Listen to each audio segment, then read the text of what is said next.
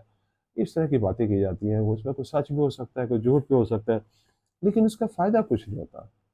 اب اس کا یہ ہے کہ بھئی ہمارے جو ٹیکسز کے پیسے ہیں جو ممکن ہے کسی اور جگہ پہ استعمال ہو سکتے ہیں. پاکستان میں تو ویسے ہی غیر شفاف نظام ہے، ہو سکتا ہے کسی اور جگہ پہ یہ استعمال ہو سکتے، لیکن اب ان گھروں کی آرائش زبائش کے لیے استعمال کیے جائیں گے تو اس کا فائدہ کوئی بھی نہیں ہوا. ذرا مہربانی میں اس ویڈیو کے ذریعے میں آپ سارے پاکستانی جو بھائی ہیں ان سے اپیل کرتا ہوں کہ اپنے جو مذہبی اقلیتیں ہیں ان کے ساتھ رواداری کا سلوک کریں. ہمارے پیغمبر علیہ السلام نے فرمایا تھا کہ اگر اقلیتوں کے ساتھ کوئی زیادتی کرے گا تو میں قیامت والے دن اللہ تعالیٰ کے حضور ان اقلیتوں کی طرف سے مسلمانوں سے جھگڑا کروں گا. اس عہد کے بعد کسی مسلمان کو زیبا نہیں ہے کہ وہ اقلیتوں کے ساتھ غیر قانونی سلوک کرے.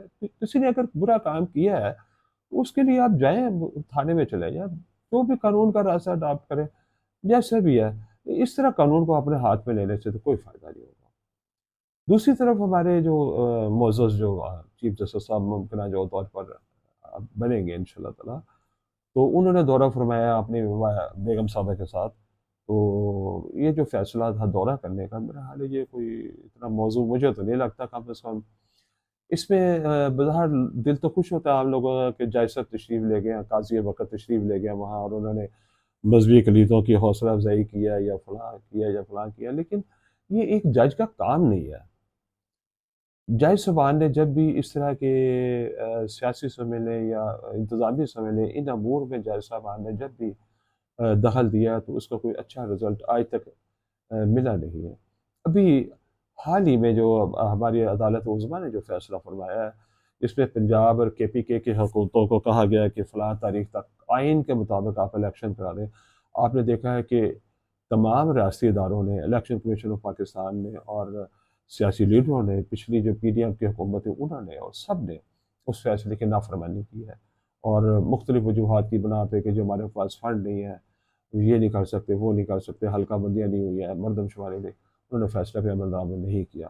تو ہماری جو عدالت عظمیٰ ہے انہوں نے عافیت اسی میں سمجھی ہے کہ خاموشی اختیار کر لی جائے اور اس بارے میں مزید کوئی عمل نہ کیا جائے، مزید کوئی کام نہ کیا جائے. ایک طرف تو یہ حال ہے کہ فاضل جو عدالت عظمیٰ ہے یا دوسری بھی عدالتیں وہ اپنے فیصلہ جات پر عمل نہیں کرا سکتی اور بعد میں خاموشی میں عافیت سمجھی جاتی ہے. تو اس طرح کا فیصلہ ہے کہ کوئی جج صاحب جائے موقع پر اس طرح کے ثانیے میں اور وہاں جا کر وہ کوئی چیریٹی کا کوئی اس طرح کو اچھا کام کریں جو بظاہر تو اچھا لگتا ہے، لیکن اس کا میرے خیال میں یہ غیر موضوع ہے. جج صاحبان کو عدالتوں میں بیٹھ کر اپنے قانون کے مطابق کیسوں کے فیصلے کرنے چاہیے. اور چینی کا بھاؤ جیسے پہلے ہوتا رہا تھا، چینی کا بھاؤ طے کرنا یا آٹے کا بھاؤ طے کرنا یا خواہ پھر سو موٹو نوٹس دے دینا، جو کسی ایس ایچ او کا کام ہے، علاقہ مجسٹریٹ کا کام ہے، جو کسی زمانے میں ہوا کرتا تھا، تو اس میں دخل اندازی کرنا اتنے بڑے لیول پہ وہ موضوع اور مناسب نہیں ہے. تو حاصل گفتگو اب آج کی ویڈیو کا یہ ہے کہ عوام جو ہے وہ ہمارے ہمیشہ اور ہمیشہ قانون کے راستے پہ چلے، بھلے کچھ بھی ہو جائے آپ قانون کا راستہ ہی لیں اور قانون سے آپ باہر نہ جائیں. کوئی بھی خدا نہ خواستہ کوئی عمل ہو کسی کے ذاتی طور پر، شخصی طور پر یا کسی قوم کے لیے یا قومی کو سانحہ ہو تو کبھی نہ قانون کے خلاف جائیں، اس کا ہمیشہ برا رزلٹ نکلتا ہے. اور عدالتی افسران جو ہیں وہ بھلے جتنا بھی اچھا لگتا ہے کبھی اس طرح انتظامی امور میں مداخلت نہ کریں. اب ڈی پی او پہ برہم ہونا، ڈی سی پہ برہم ہونا، اور اچھا اب اس میں ہوگا کیا؟ اب اس میں ایک پہلو پہ آپ غور فرمائیے. ایک تو مالی طور پر نقصان ہو گیا، دوسرا یہ ہوگا کہ جو بشیر مسیح صاحب ہیں جن پہ مبینہ طور پر الزام ہے ان کے بھائی پہ کہ انہوں نے قرآن مجید اور حضرت محمد صلی اللہ علیہ وسلم کے بے حرمتی کی ہے ان کی، تو ہوگا یہ کہ ایک تو ان کی تفتیش اب میرے خیال میں اس طریقے سے درست نہیں ہوگی جس طرح کہ ہو سکتی تھی. اب دنیا میں جو بین الاقوامی طور پر جو مسیحی مملکتیں ہیں وہ پاکستان پہ دباؤ ڈالے گی، پاکستانی ریاستی اداروں پہ دباؤ ڈالے گی، اور میں نہیں سمجھتا کہ اس میں تفتیش پہلے جیسے ہو سکتی تھی اس طریقے سے ہو پائے گی۔ یا تو پھر یہ بری ہو جائیں گے یا یہ سزا پائیں گے۔ اگر یہ بری ہو جائیں گے تو سمجھا جا سکتا ہے کہ بیرونی عوامل کا ان میں اثر ہے، اور امکان ہے، اثر ہے۔ اگر یہ سزا پا جائیں گے تو ان کی سزا اوپر والے کسی عدالت میں معطل کرائی جائے گی یا منسوخ کرائی جائے گی، اور کسی مسیحی مملکت سے یا کسی اور ملک سے ایک جہاز چارٹرڈ آئے گا اور ان دونوں سبان کی فیملی کو بٹھایا جائے گا اور ساتھ لے جائیں گے، اس ملک کی رکنیت دی جائے گی ان کو، اور ساری عمر کے رزق کا بندوبست کیا جائے گا، اور یہ وہاں نا موجے ماریں گے۔ تو عذرائے مہربانی اس سے کوئی فائدہ کوئی نہیں ہوا، تو نقصان مالی طور پہ بھی ہوا ہے، عالمی سطح پہ بدنامی بھی ہوئی ہے، اور ہمارے لوگوں کو خواہ مخواہ وہاں جا کے ایک نمائشی طور پر پروگرام کرنے پڑے ہیں اور بتانا پڑا ہے کہ یہ ایسا آپ نہ کریں۔ تو میرے خیال میں ایسا نہیں کرنا چاہیے تھا۔ اگر آپ کو یہ ویڈیو اچھی لگی ہے یا آپ مزید ویڈیو میری دیکھنا چاہتے ہیں تو بیل آئیکن کا بٹن دبائیں، لائک کریں اور چینل کو سبسکرائب کریں۔ اللہ تعالیٰ آپ کو اور اپنے اہل خانہ کو حفاظت سے رکھیں۔ انشاءاللہ پھر ملاقات ہوگی۔ السلام علیکم۔